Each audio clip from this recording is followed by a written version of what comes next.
येन भूतले स्वयं रूप कदा मह्यं ददाति स्वपदान्तिकम्।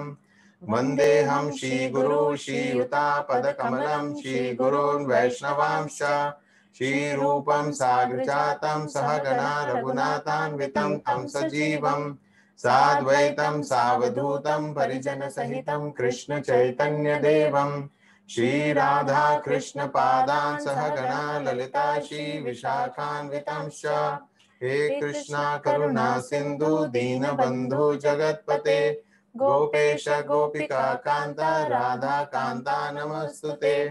तप्त चन गौरांगी राधे वृंदावनेश्वरी वृषभानुसुते देवी प्रणमामि हरिप्रिये। वाञ्छाकल्पतरुभ्यश्च कृपा सिन्धुभ्येव च पतितानां पावनेभ्यो वैष्णवेभ्यो नमो नमः। श्री कृष्ण चैतन्य प्रभु नित्यानंद श्री अद्वैत गदाधर शिवासादि गौर भक्त वृंदा। हरे कृष्णा कृष्णा कृष्णा हरे हरे हरे राम राम राम हरे हरे। नमः ओं विष्णुपादाय कृष्ण पृष्ठाय भूतले श्रीमते भक्ति वेदांत स्वामी निधि नामिने। नमस्ते सारस्वते देवे गौरवाणी प्रचारिणे निर्विशेष शून्यवादी पाश्चात्य देशतारिणे। मूकं करोति वाचालं पंगुं लंघयते गिरिं यत्कृपातमहं वन्दे श्रीगुरुं दीनतारिणं परमानन्दं माधवं Sri Chaitanya ईश्वरम्। Hare Krishna. So the prayers what we were reciting, it's all there on the copy of your Bhagavad Gita as it is. So if you will open your book and you will see the introduction itself. So just right there on the introduction on page number 1, you will find these set of prayers. So we should chant these prayers before we start reading or studying Bhagavad Gita. Or even start our day. Or even, yeah, because it is Mangala Charan. So it invokes Mangal or auspiciousness in our lives. So it is there in your books. Next time when you come for the session, have your book so that you all can also, we all can chant together. So we will begin with our today's session. We have shared the screen. So as always, we would begin our session with Gita Rewind. So here we are giving you the quiz from the last chapter. And there it goes on your screen.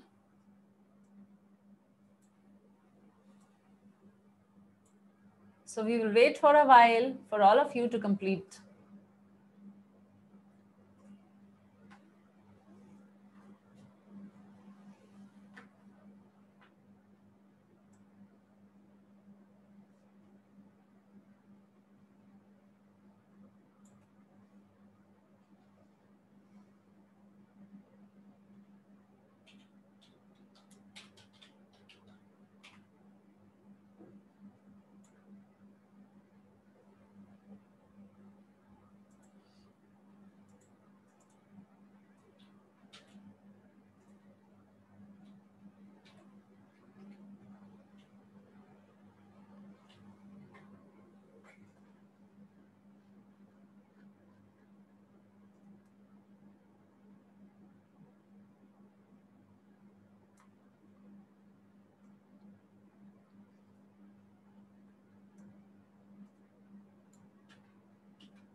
So many of you have already completed, and it's such a fun watching all of you on the video here. So this time we can also see you. It's not only you that we have to be conscious, but you also have to be conscious because your cameras are on and we are actually seeing you. So it's really funny.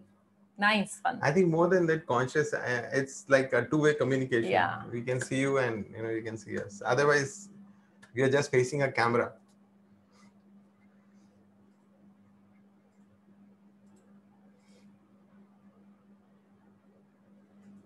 So last 20 seconds and then we will end.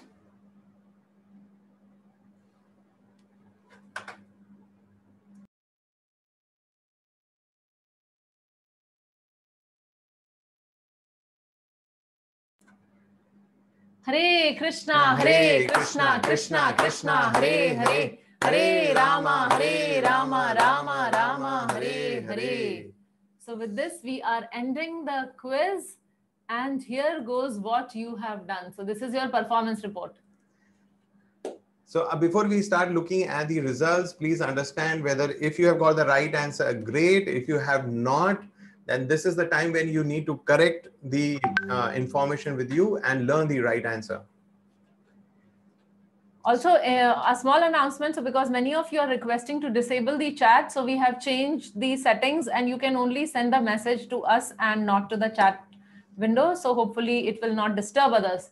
So coming to the questions here on the screen, the first one, Bhishma blew his conch shell to cheer Duryodhan's fearful heart. And 82% of you have chosen true. And yes, this is the correct answer. This is one of the reasons why Bhishma Dev blew the conch. Next question is, Bhishma's position is compared to a lion. Yes, so there in that verse, it's mentioned that he blew the conch like the roar of a lion. So that is why the word lion is the right answer. 87% of you have got it. White horses were gifted to Arjuna by, so there are few options and the correct answer is actually Chitrarath. Though maximum number of people have chosen Indra, but Indra actually gave the conch shell and the quiver. The chariot was given by Agni Dev and Chitraratha was the one who gave these white horses. So I tell you the reason why all of us didn't get the right answer is because, I don't know, we are not taking the notes. So I request to have a pen and I request you to have a paper. And when we are discussing these points, then you please note it down because all of these things will not come to you as class notes. We want you to be take it as a real classroom environment and take notes. When you feel this information is significant, please note it down. Next question is, Arjuna's chariot has a special quality, and the first option is right. It would conquer in all directions. So this is directly mentioned, and it is, we discussed this point, and that's the right answer.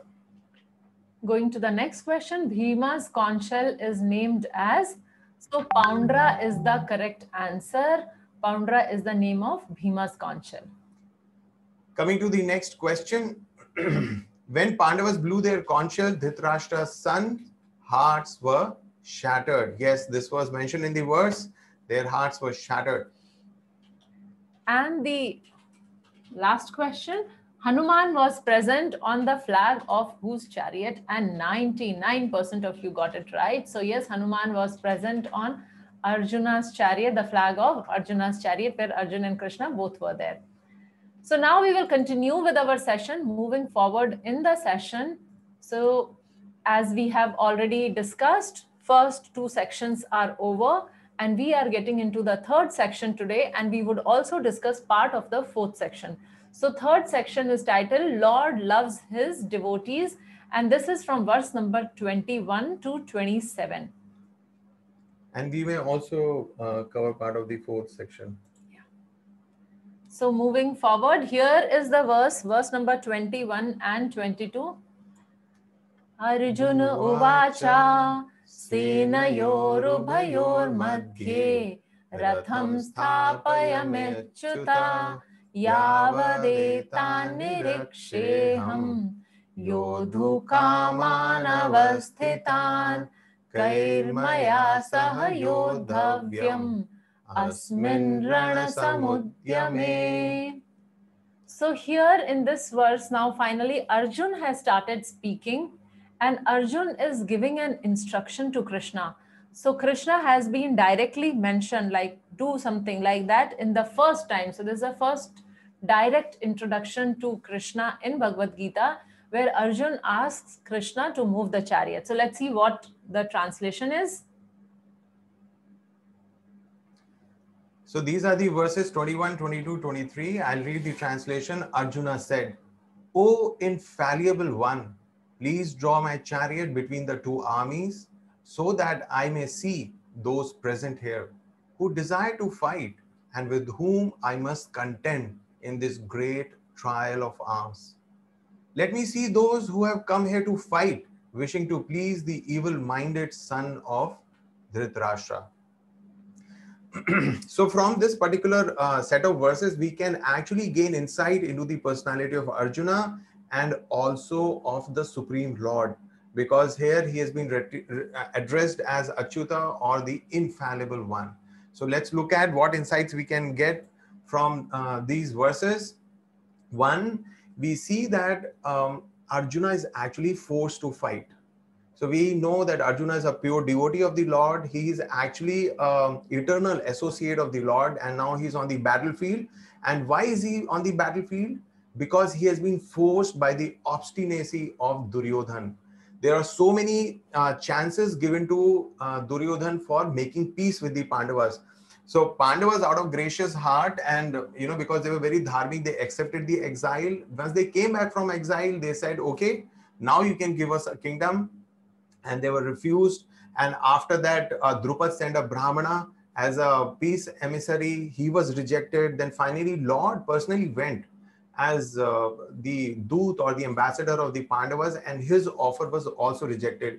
In fact, if you are from Chennai, or if you're coming, whenever you come to Chennai, nearby we have a temple town of Kanchipuram, and there is a beautiful temple of Pandav Doot. So there's a temple called Pandav Doot temple, where Lord Krishna is there, who went as the emissary of the Pandavas. So despite so many opportunities being given to Duryodhan, he did not accept any. And therefore the war was forced upon the Pandavas. And of course, Arjun was very anxious, because this war was a fratricidal war, and whoever will participate will die. So at the end of the day, this battle will lead to the destruction of the Kuru dynasty. So he was very anxious about it. And he also wanted to know who all have come to please the evil-minded son of Duryodhan. Who all have come? Because birds of the same feather flock together. So whoever has come on the enemy side, on the Duryodhan side, which means they also share the similar vision as that of Duryodhan. And as a Kshatriya, he wants to also estimate the strength, because when we know the people on the opposite side, we know their strength. What are they capable of? Like recently, we had this border skirmish with Pakistan, and now more so with China. And if you will see, there is so much in the news that what kind of army preparation and the weapons which China has and India has, what kind of aircrafts they have.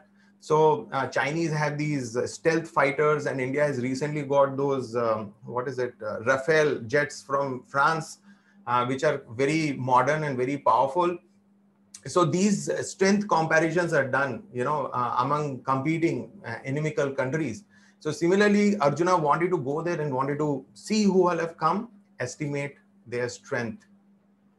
And he had, of course, no intention of peacemaking. So Arjuna is, the most powerful archer on the battlefield. And Arjuna was not a coward. It was not fear that inspired him to go to the middle of the battlefield or to approach the Kauravas. So that was not the case. So there was no intention of peacemaking. That all those options had already been closed. So these are all the insights that we can get from this. And therefore, we have some very nice life lessons. One, we would have very famously heard that power corrupts, absolute power corrupts absolutely. We would have heard that. And when we were reading this, it occurred to us, why power corrupts? Power corrupts those of unclean hearts. So those who are pure, like Yudhishthir Maharaj, the Pandavas, when they got the power, when they became the king, the whole kingdom was run in a very judicious and in a very, very dharmic way. But when the same power came to the Kauravas, they were already, of course, had the kingdom, and they were always trying to rob the Pandavas and trying to steal their wealth. When Rajasuya Yagya was happening, that time so much wealth had come to Yudhishthir Maharaj that interestingly, Duryodhan was responsible for the treasury at that time in Rajasuya Yagya, and he could see that there was so much treasure that sometimes the offerings which other kings would bring, they had to be returned, but there was no place to keep.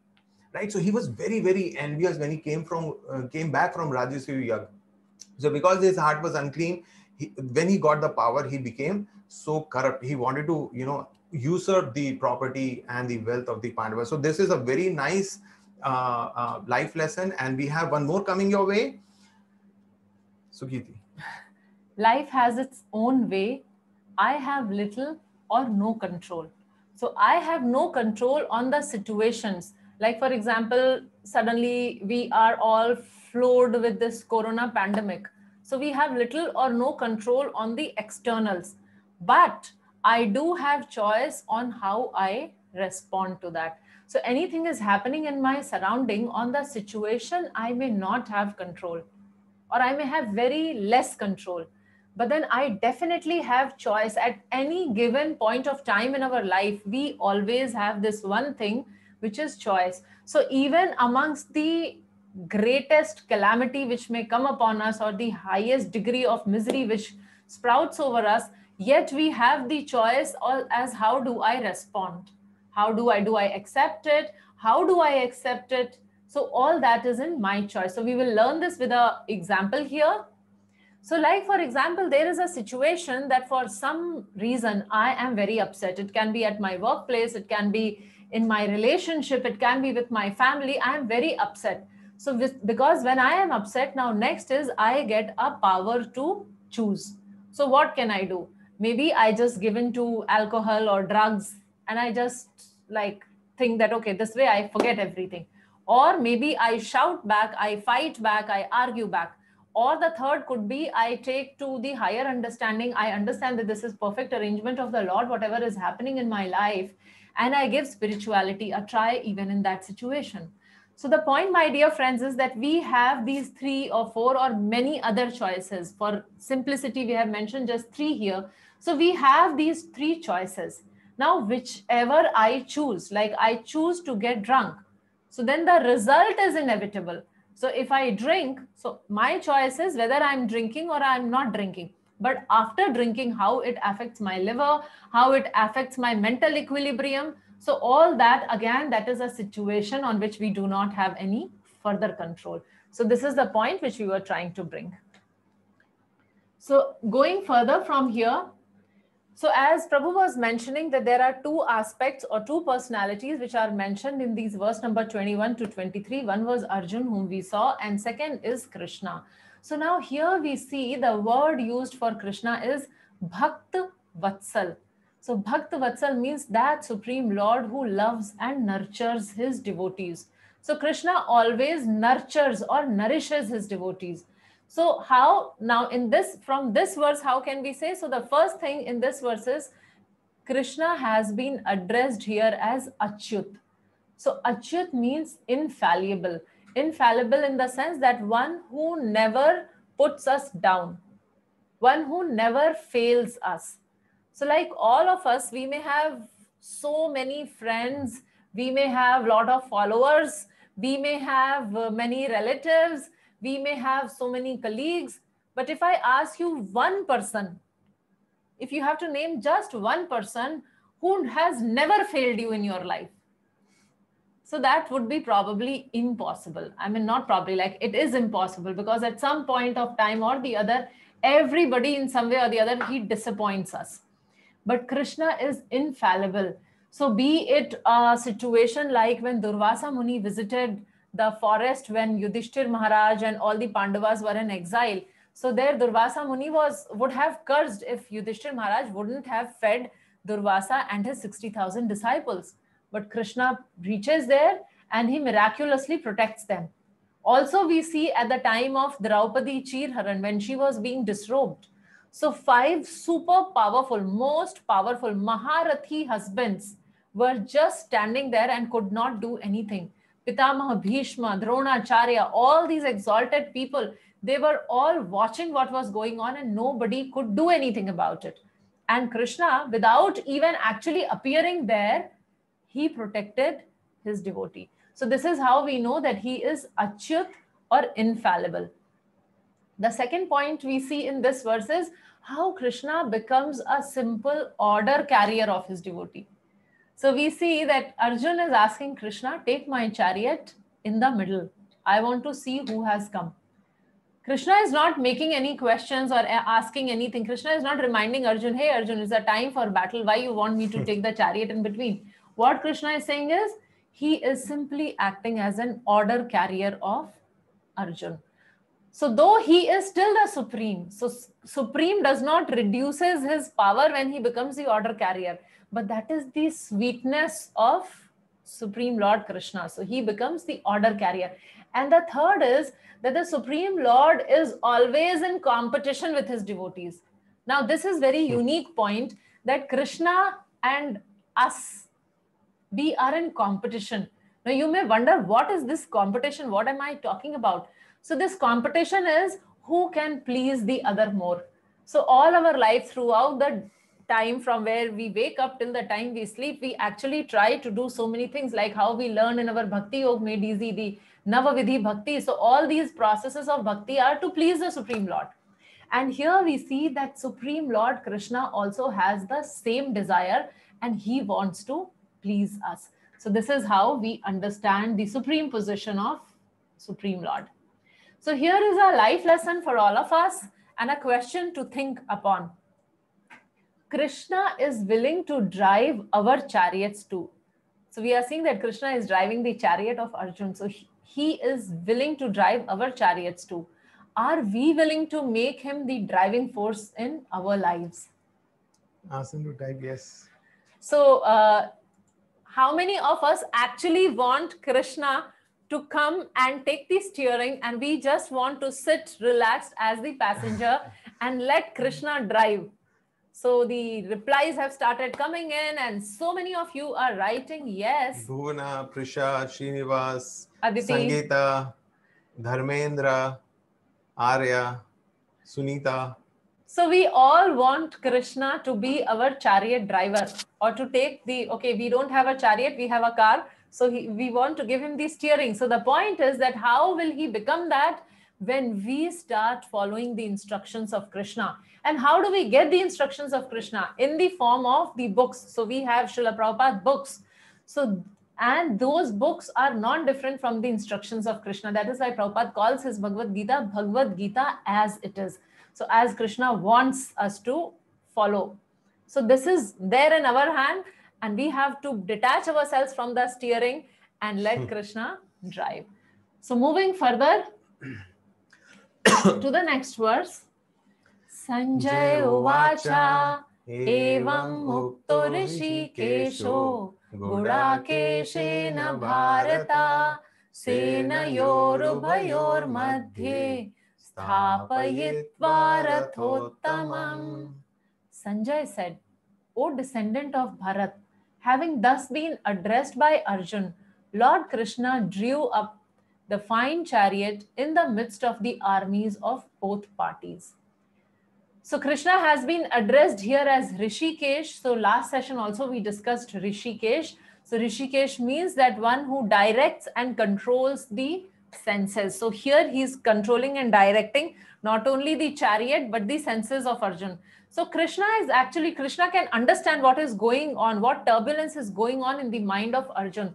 And that is why, without asking the question, he took the chariot and he parked in the middle of both the parties. So in the next verse, we will see what is that strategic position where Krishna has parked the chariot. But let's understand this word Gudakeshena. Here it is mentioned Gudakeshena, and this Gudakeshena is actually referring to Arjun. So why is Arjuna being called Gudakesh? So actually the word Gudaka means sleep, or this word can also mean ignorance. And Isha means the controller or the conqueror. So here Arjuna is being referred to as conqueror of sleep or conqueror of ignorance. So why is Arjuna as a Gudakesh? How is he able to conquer ignorance? Because it's very, very difficult. Krishna explains that it is very difficult to conquer ignorance in this material world. So how is Arjuna able to do that? The reason is because he is the close friend, a real friend of Krishna. He is always remembering Krishna. He is never forgetting Krishna. That is the position of Arjuna. And therefore, wherever Krishna is, there cannot be any ignorance. Like there is darkness. So, tonight you can probably step out. Like few days back, I think it was Amavasya, 2 days back. Although in cities you cannot really see dark nights because there is so much of light pollution. But if you go to a remote place and there is no moon on Amavasya, it is very, very dark, right? So that darkness is immediately dissipated even before the sun arises from the horizon. Even before the sun has arisen, just few rays will come and it will dissipate the darkness. Similarly, the darkness of ignorance is removed by the Supreme Lord, by the presence of the Supreme Lord, by his presence and our absorption in him, by our thoughts. When we think of Krishna, when we think of his instructions, then that darkness, ignorance is removed. And that is the real case with Arjuna. In fact, when Mahabharata war was fought and the Pandavas became victorious and Yudhishthira Maharaj was anointed the king of the whole earth, and there was a time when Arjuna and Krishna were actually, they were coming back on a chariot, they were reaching Hastinapur. So Arjuna makes a point there. He says, "Oh Govinda, I'm convinced of your glories." And he's saying, "I cannot reach the end of your glories, even if I had thousands of mouths to recite your glories for thousands of years." So Arjuna makes that point. So imagine, he's saying for thousands of years, if he continues to speak from thousands of mouths, he cannot complete the glories of Krishna. So that is the way he's absorbed and he's connected with the Lord. So of course, Arjuna cannot have any ignorance. So therefore, he's the conqueror of ignorance. And therefore, we have a very wonderful life lesson coming here. Either in waking or in sleep, a devotee of the Lord can never be free from thinking of Krishna's name, form, qualities, and pastimes. So this is a direct quote from Srila Prabhupada from the purport of the verse. So how can we do it? Arjuna is an exalted personality, but what can we do on our own level?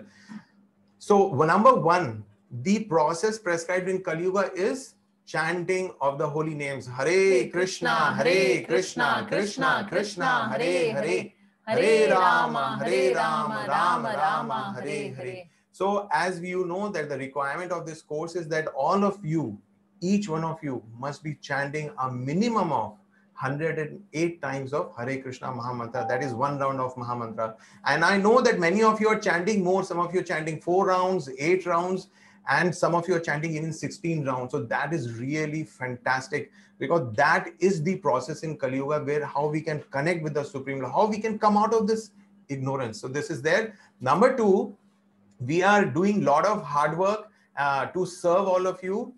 We have these verses from Bhagavad Gita, which we have made a small video for each section. So you have the verse translations, the verses in diacritics, and then you have the audio so that you can read and recite those verses. So we want you to hear these verses daily for the week, whatever section is current section. And third, we want you to read the purport, the commentary that Srila Prabhupada has written for these verses. So then it will make your education, this Gita education, Bhagavad Gita education complete.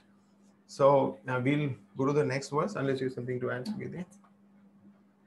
Bhishma Drona Pramukhata Sarvesham cha Mahikshitam Uvacha Partha Pashyaitan Samavetan Kuruniti. In the presence of Bhishma, Drona, and all the other chieftains of the world, the Lord said, "Just behold, Parth, all the Kurus assembled here." So now, as I was telling, that Krishna parked the chariot at a very strategic position. So the place where Krishna parked the chariot, who all were there in front? There was Bhishma, his great-grandfather, Dronacharya, and all the other chiefs of the Kuru dynasty. So everybody was standing there, and Krishna bringing the chariot, and he's saying, "Just behold, Parth, all the Kurus are assembled here." Now, where are the Kurus? The Kurus are in the opposition side. The Kurus are on the back side. Actually, 360-degree view, they were all Kurus. So he was completely surrounded by his own people, his own blood relatives. So before we understand this particular verse, oh yes, one more point here. Krishna is calling Arjun as Parth. So Parth is indicating the connection which Krishna has with Arjun. So Arjun is actually the son of his maternal aunt. So he is telling that I do not expect you to be coward. You have to face it bravely. Don't be a coward. So that is why he's calling him Parth. So now before we go ahead, I have an exercise. We have an exercise for you. So in the chat window, please see in the chat window, we are posting a link of a form. So what you have to do is click on this link. It will take you to a particular page of a form. So I want you all to fill this form and submit, and we will wait for you for all your responses. We'll give you 3 minutes time. Take your time, think and fill this form. So hope we are clear and all of you can open the form. If there is any difficulty, you can type in the chat window.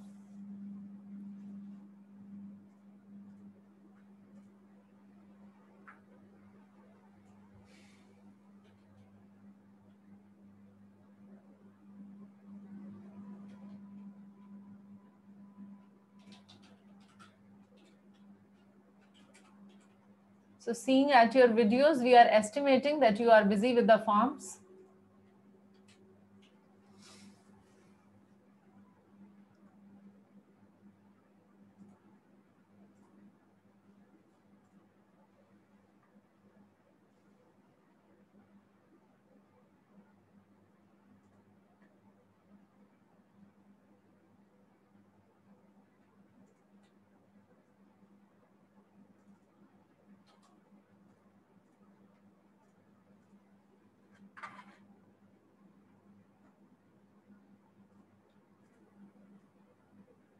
Can you send the link again?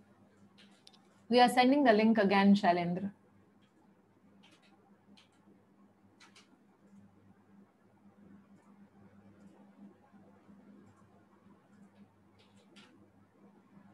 No, Bhanu, you don't have to click the Veda-based form. There is another form, this one. Survey. Survey.app. Please click there. The title of the form is Family Tree. Yeah, any of this link. And our moderator here is enthusiastically spamming the chat window by the form link.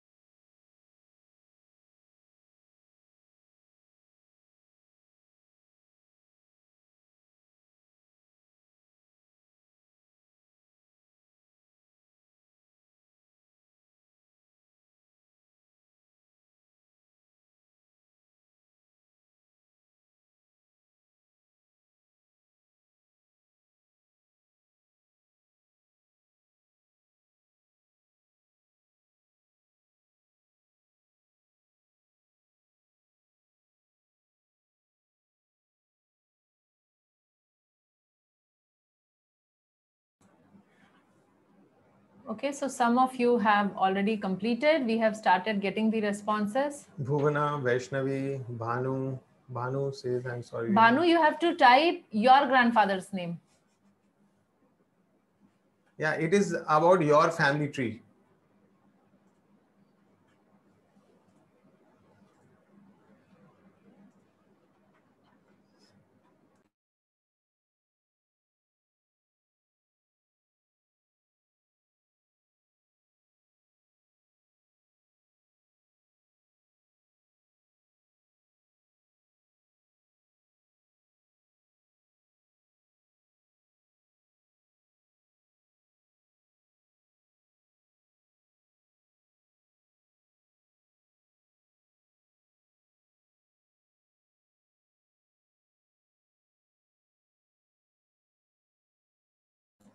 So since this is a long form, I guess it is taking time for many of you. So we will give a little more time, maybe another 40 seconds, and then we will close. Yeah, because this has its significance in our learning process.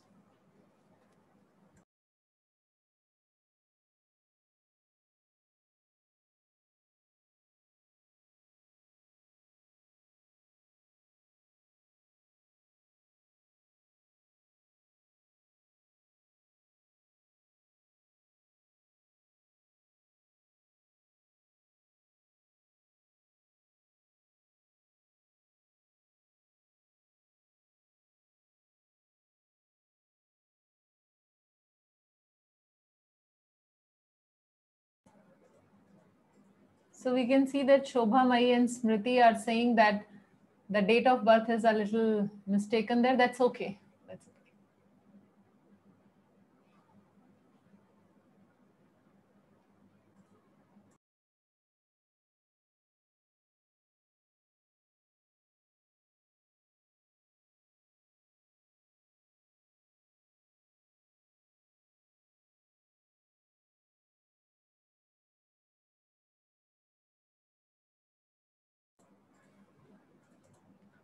Hare Krishna, Hare Krishna, Krishna Krishna, Hare Hare, Hare Rama, Rama Rama, Hare Hare. So we will proceed there. We will come back to this form. We will discuss this form, but first we will read this verse. Yeah, we will review this particular exercise. It's significant, and we'll just review it on the at the end of this slide. Verse number 26 to 27. And those of you who could not fill can fill it later. We will continue with the session now, so you can please focus here. There, Arjuna could see within the midst of the armies of both parties his fathers, grandfathers, teachers, maternal uncles, brothers, sons, grandsons, friends, and also his fathers-in-law and well-wishers. When the son of Kunti, Arjuna, saw all these different grades of friends and relatives, he became overwhelmed with compassion and spoke thus. So now what Arjun is going to speak, we would listen later. But before that, we want you to do one thing. I want you all to relax in your chair, close your eyes. Close your eyes. I am checking on you. So close your eyes, and you have filled this family tree. So now please figure out. So first thing what you had filled is your grandfather's name. So starting from your grandfather, your favorite teacher, your close friends, your cousins, your well-wishers, your mama, your maternal uncle. Please figure out all of them, all those names whom you so thoughtfully thought of and filled in that form. All these people are standing there in front of you, and you are given a gun in your hand and you are asked to shoot them. Now open your eyes and quickly type whatever comes to your mind as how do you feel now, just at the thought of shooting all these people whom you have listed in your family tree. Cannot do it, can't, I cried, can't shoot, pity, weak, sad, unimaginable, difficult, terrible, scared, pathetic, can't shoot, very horrible. Imagining itself is terrible, very difficult, impossible, still weeping, nervous, sad, impossible, scary, oh my God.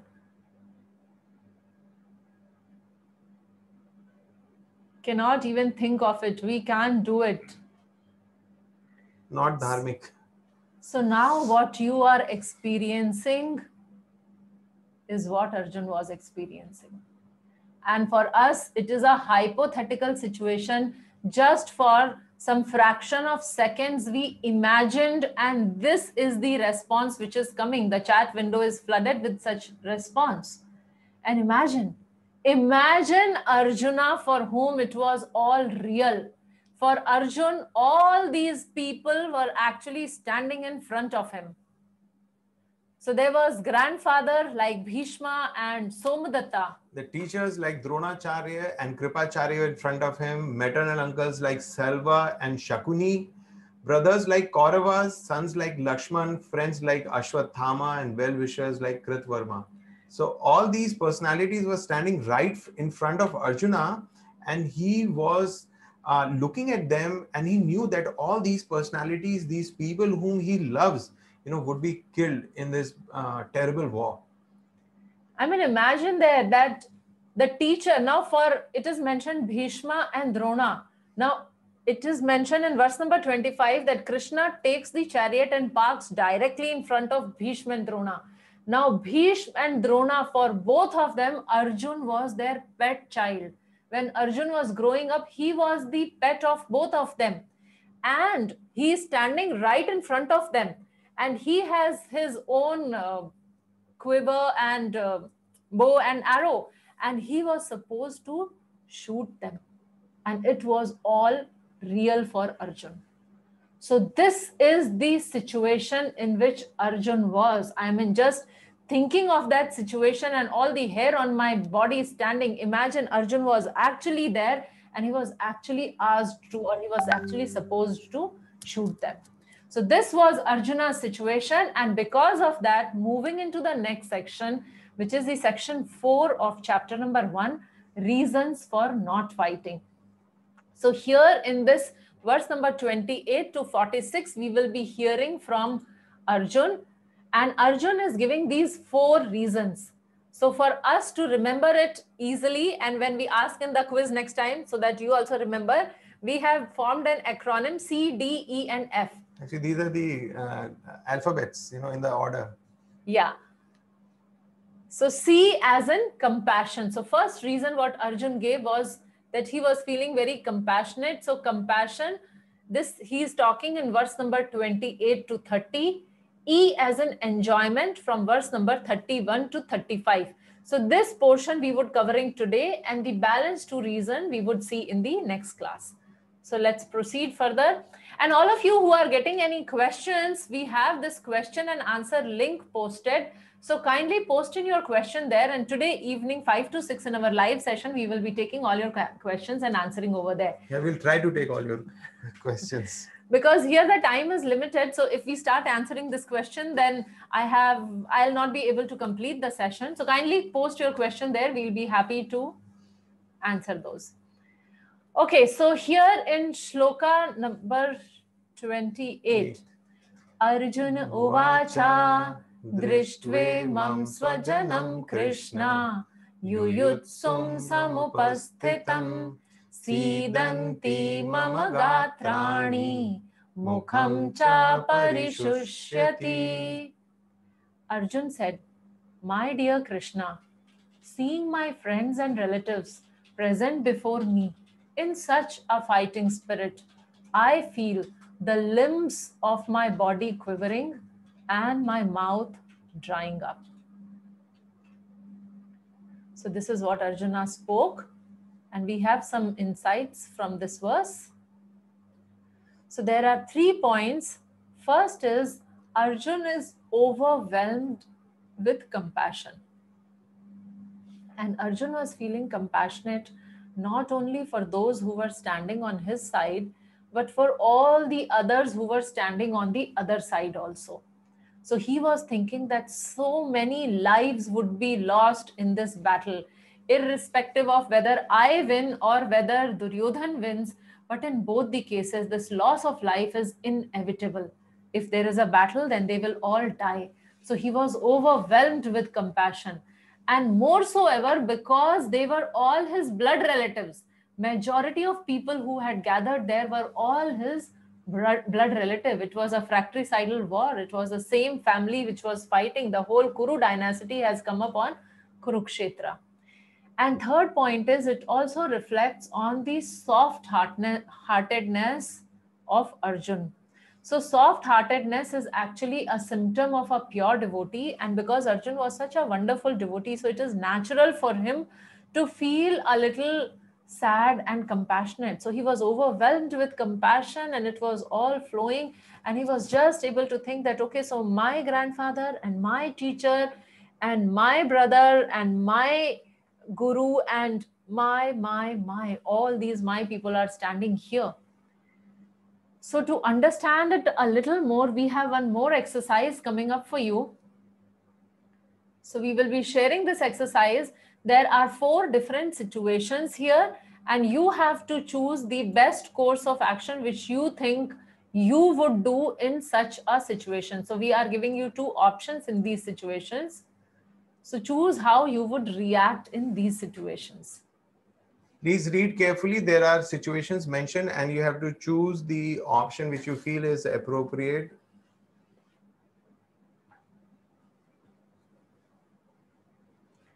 I read here in the chat that Rangamaya Ramakrishna Das. Okay, you have answered.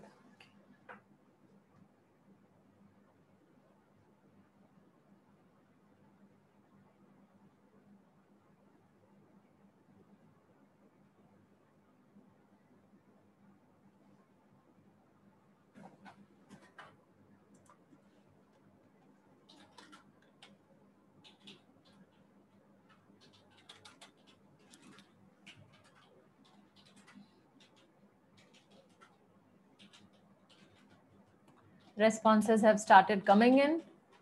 You can take your time, think carefully, and mark your answer.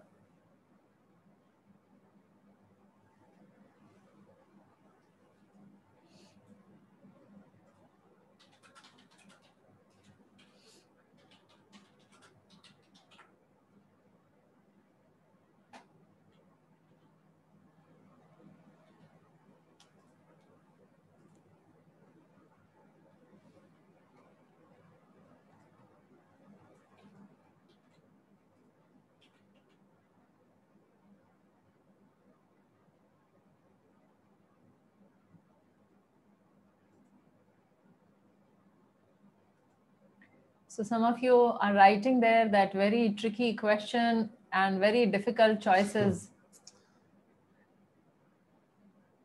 And some of you have already done. We have Vaishnavi and Bhuvana and Smriti, Ramakrishna,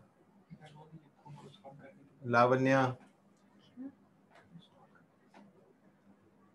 In case you are not able to see, you have to swipe your phone like this or this, and then it would be visible. So on the main screen, if it is not coming, you have to swipe the phone sideways. Hare Krishna, Hare Krishna, Krishna Krishna, Hare Hare, Hare Rama, Rama Rama, Hare Hare. So we are ending this question, and here is what you would do. So the first question was, when you find out that your cousin needs an emergency surgery, but he is very scared, the doctor has informed him that the surgery is the only option. So what you would do, so 97% of you have chosen that you would take him to the doctor and arrange for the surgery. Will you not feel compassionate on that person? He does not want to go through the surgery. So that is yes, we understand all these are tricky questions. So this is what it is. So compassion over the interest of the other person. So you are not feeling so compassionate, but you are feeling more concerned about his interest. Next is when you find out that your closest friend is part of a terrorist group, what would you do? So most of you have chosen that you will inform the police or you will inform his senior. And some of you have also chosen give him freedom to make his decision. It's his life. So sometimes because we have a relationship or we have that compassion and affection and we want the other person to do what he likes in his life. So sometimes we do that. But in this case, he has chosen to become a terrorist or join a terrorist group. He may not actively be killing people, but he may be supporting them. So where do we place our affection, compassion? Do we inform police? Because we know if we inform police, he will be in real big trouble for the rest of his life, right? So we may have our compassion at that time may make it very difficult for us to make a choice at that in this situation. Yeah, and especially because he's the closest friend. So you would remember all the goods he has been doing, and always he has been so supportive and everything. And yet 90% of you are going and informing the police. Why? Why we are not showing the compassion there? Because there is something of a higher virtue than showing compassion to this person. So that is how you are making that choice. Coming to question 3, if you are a judge and you find that 18-year-old accused has done gang rape, so now 81% of you will give a very strong punishment to set as an example for others. And yet 19% of you have chosen, considering his age, you would give some punishment so that it does not affect his future. So now, my dear devotees, it is all about the perspective. And what do we hold of more importance? So what are those ideals? What are the values which we hold sacred? And because of them, the decisions is coming out here. So I am personally not saying that this is right and this is wrong. We are just analyzing the situation, difficult, tricky situation. And then the next question, when my child does not eat greens or veggies, I make some fancy preparation and cheat him into eating veggies, and that's 92% of you. So you are so much concerned about the child's well-being and his nutrition that somehow or the other, you will make sure that those veggies and greens go into his or her body. And a small percentage also is saying that I just want to give him whatever he likes. My happiness lies in his happiness. Like, I know of families and parents where the child is creating so much of trouble because the phone is not in the child's hand or the television is switched off. And because the child is so, almost violent, the parent is forced to give the phone back. Okay, be quiet, like that. And here, many children don't want to eat, for example, spinach. So what do? We don't give it. Or do we cook it and mix it with puris and make green puris and make red puris with and beetroot? Cheat our child. And cheat our child and somehow make him eat that. So that's the point. Where do we place our compassion? So compassion can be placed in the right place, or we could be bewildered and place it in the wrong place. So there's a very nice life lesson coming your way. To have compassion is glorious and virtuous trait, but when misplaced, it is a reflection of weakness of heart. So why we took these exercises on compassion is to draw your attention that always compassion is not the highest thing.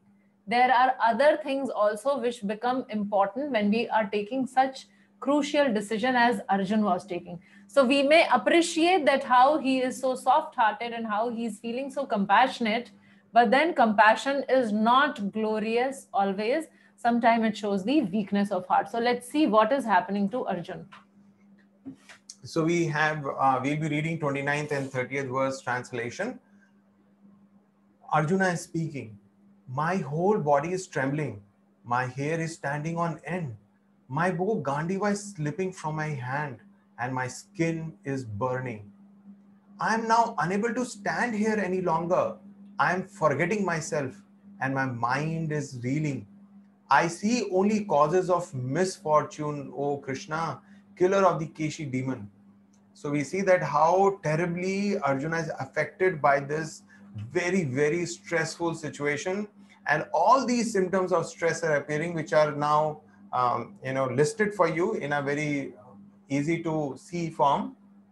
So Arjuna's limbs, they're quivering. His mouth is drying up. And I'm sure sometimes if, unfortunately, we have experienced a very fearful situation, and we could actually remember that, then we'll see that most of these symptoms actually appear in the body. And the whole body is trembling. Hairs are standing on hand. The hands, Gandiva bow is slipping. Actually, Arjuna had taken a vow that if somebody asks him to give up his Gandiva bow, he will actually kill him. And a situation arises like that during the Mahabharata war. And now here, the hand is not listening to Arjuna. The hand is not able to grip that bow and it is falling off. And then his skin is burning and he's not able to stand on his legs and mind is reeling. He's forgetting himself and what he can see. Actually, his eyes can see only causes of misfortune in front of him. So he's having a really, really difficult time here.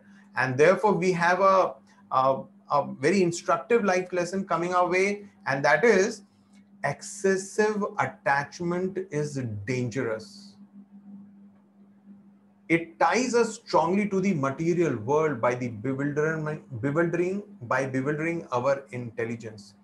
So when we have very strong attachments, our intelligence is bewildered, our intelligence is confused, our intelligence is puzzled, and we are not able to think clearly whether this is right or this is wrong. Like Arjuna is standing here seeing those Bhishma, Drona and others, and that has invoked such strong feelings of attachment to these personalities that his intelligence is completely bewildered.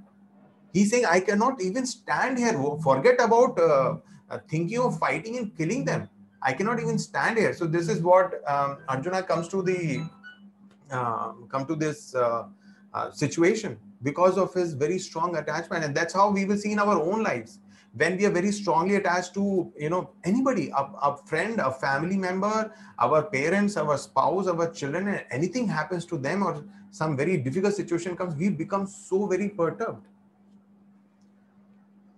So moving further with verse number 31. Nacha shreyo nupashyami hatva swajanamahave nakangshe vijayam Krishna nacha rajyam sukhani cha.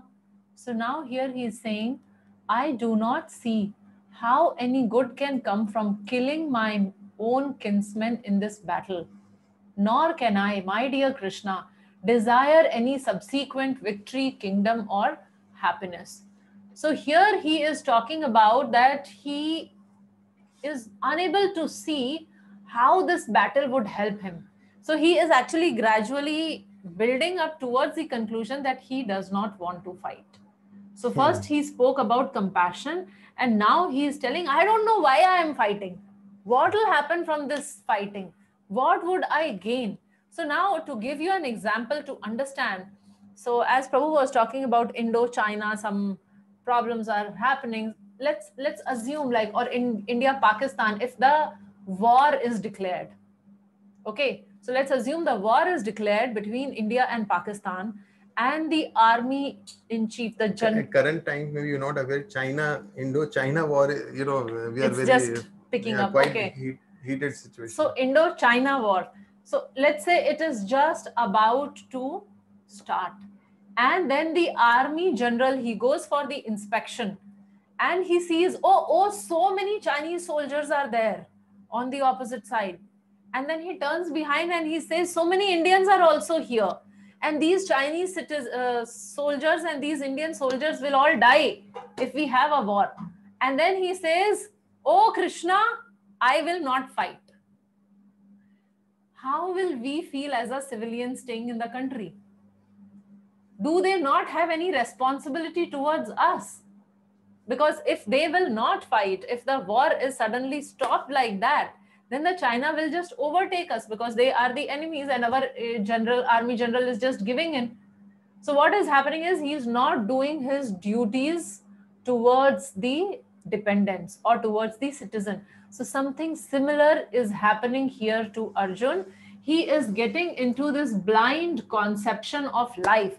So by refusing to fight, he is actually bewildered. He's in a bewildered state now, and he is giving preference to bodily relationships. So he has these brothers and cousins and teachers and grandfathers. So all these are bodily relationship. So because of these bodily relationship, he is compromising on his duties, and he has actually forgotten the moral codes of Kshatriya. So it is just like if I say that I will not cook because I am not hungry. All the family members may be hungry, but I am not going to cook because I don't feel hungry. So it is just like that. Arjun is saying, I don't see any reason in fighting. I don't see how will I enjoy. So I will not. So imagine fight. At that time, if you would have told this to Bhim, what would have happened? Bhim would have got Bhim was waiting to kill all those 100 Kauravas, and here is his brother who's saying, I don't want to fight. So we have now come to the, I think this is the last section which we'll be covering today. So verses 3 verses 32, 33 and 35. O Govinda, of what avail to us are a kingdom, happiness, or even life itself, when all those for whom we may desire them are now arrayed on this battlefield? O Madhusudan, when teachers, fathers, sons, grandfathers, maternal uncles, fathers in law, grandsons, brothers in law, and other relatives are ready to give up their lives and properties and standing before me, why should I wish to kill them, even though they might otherwise kill me? O maintainer of all living entities, I am not prepared to fight with them, even in the exchange of the three worlds, let alone this earth. What pleasure will we derive from killing the sons of Dhritarashtra? So actually, if you read these verses, you'll be surprised ki, suddenly how Arjuna can speak these words. So actually here, Arjuna is speaking like a typical materialistic person.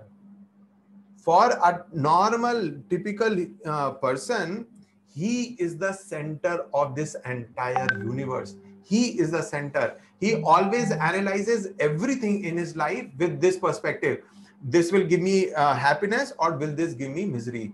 Will this give me joy, or will this give me suffering? This is what his calculation is. And accordingly, he will assess every situation. This thing will give me happiness. Okay, I will do. This thing will be misery. No, I will not do. So he does not really care or is concerned whether this activity, even if it will give me pain and suffering, but this is the right thing to do, so I should do. So that is not how an ordinary person thinks. And the same situation with Arjuna here. He's giving up all the principles of dharma, and he's just saying that I will not fight. And so we have insight here. So Arjuna is now considering, you will notice that in the previous verses, Arjuna was giving the reason of compassion. And now he is becoming more self-centered, and now he is talking about loss of enjoyment. He's saying, I will not get any enjoyment here. So why should I fight? There is nothing in for me. I will not enjoy. So what he's thinking is, what is the use of this kingdom, happiness, or life? So all of us have this experience when we have a new car, or we have a fancy house, or we are going out for vacation. How many of us want to do all of that and enjoy that alone? New car, I will go alone. Beautiful, wonderful house, I will live there alone. Right? Maybe few of us, but most of us no, because we wanted to share it with our loved ones, with our friends, and with our family. And that's how we gain so much of enjoyment. So he's saying, okay, I'll fight this war. In this war, most of my relatives will die. Everybody will die. I will get the kingdom at the end. What will I do with the kingdom? Because those friends, relatives are not there with whom I would have otherwise enjoyed. So there's kingdom will not give me happiness. This life, even if I live after killing of them, what will I do living? Even if I survive, what will I do? So this is how he has started thinking. And and he's seeing that all loved ones are ready. Arjuna is making a very beautiful point. He's saying that all his relatives are standing there knowing very well that they may die and they may have to give up all their possessions. So many kings were there. They had their kingdoms, they had their treasuries, they had their wives and children, and they were all had put that on stake. They were willing to die, willing to give up their possessions, willing to give up their their life, very life. So Arjuna could see that they were so very determined. They're all very much ready to fight. But Arjuna is saying no pleasure and enjoyment in fighting. So he's saying, I don't want to kill them. I have no interest. And even if they kill me, no problem. I don't want to kill them. So this is the situation that he has come to. And to understand this situation a little better, we have a small, quick exercise. So just give us 3-4 minutes extra of your time, and then we are just ending the session. So here goes the exercise where you have to decide that on what basis do you decide your career, your marriage partner, and the clothes you wear. So just 3 questions. We want you to mark it there. I hope the poll is visible.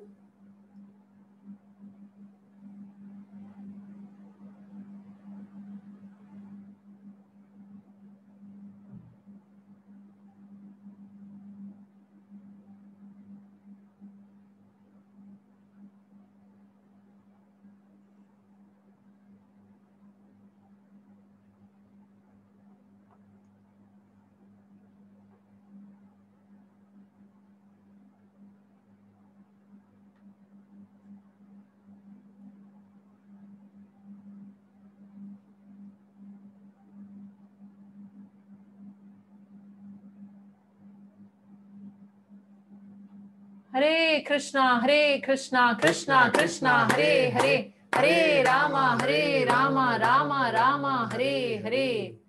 So here we will close the poll now and goes the result.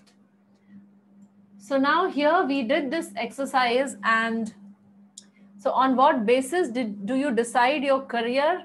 So maximum voting goes for my likings, followed closely by all of the above, where you would be considering your parents, your personal liking, your friends and society.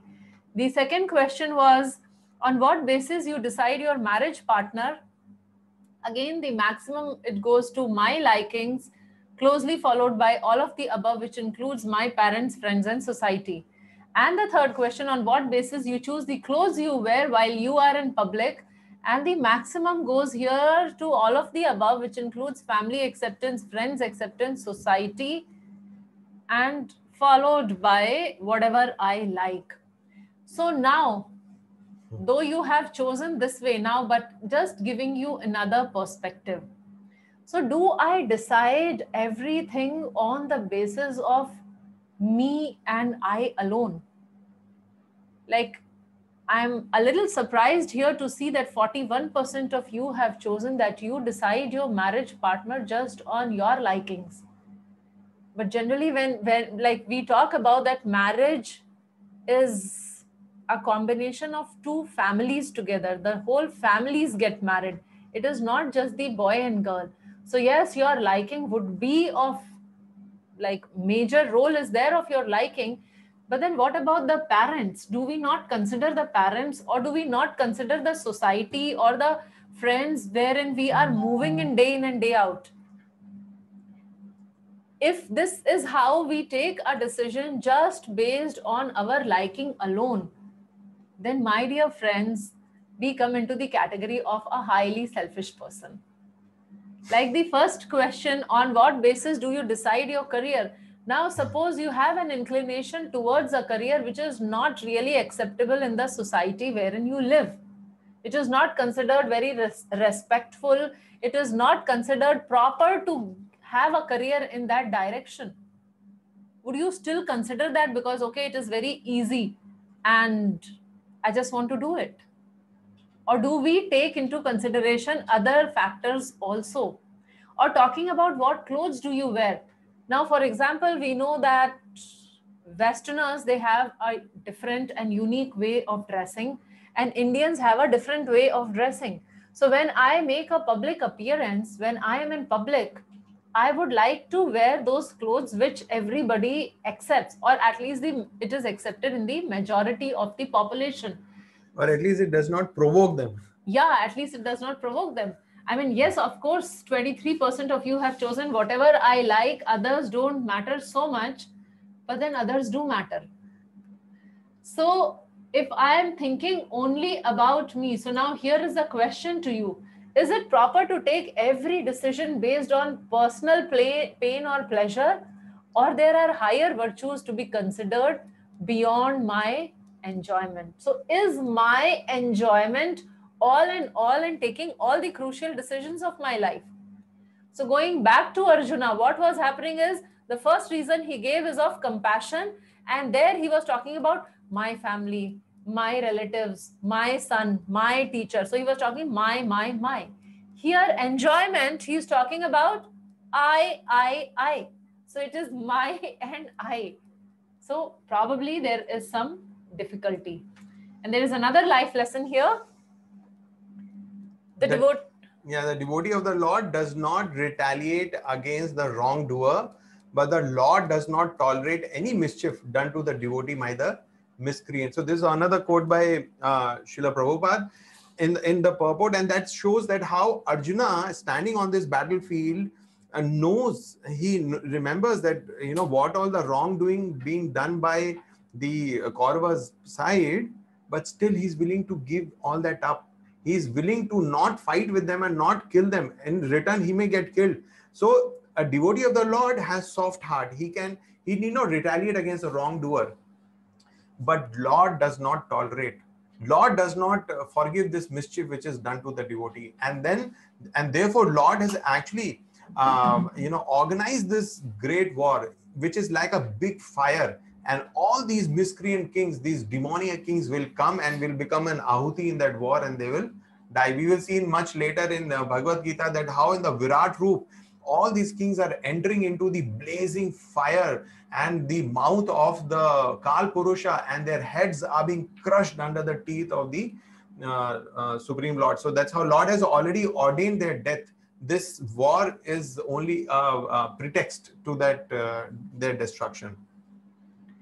So we have come to an end of today's session. Thank you all very much for giving us those extra 10 minutes. We extended the session today by 10 minutes, and here we have few quick announcements. So one is today evening 5 to 6, we have a live Q&A session.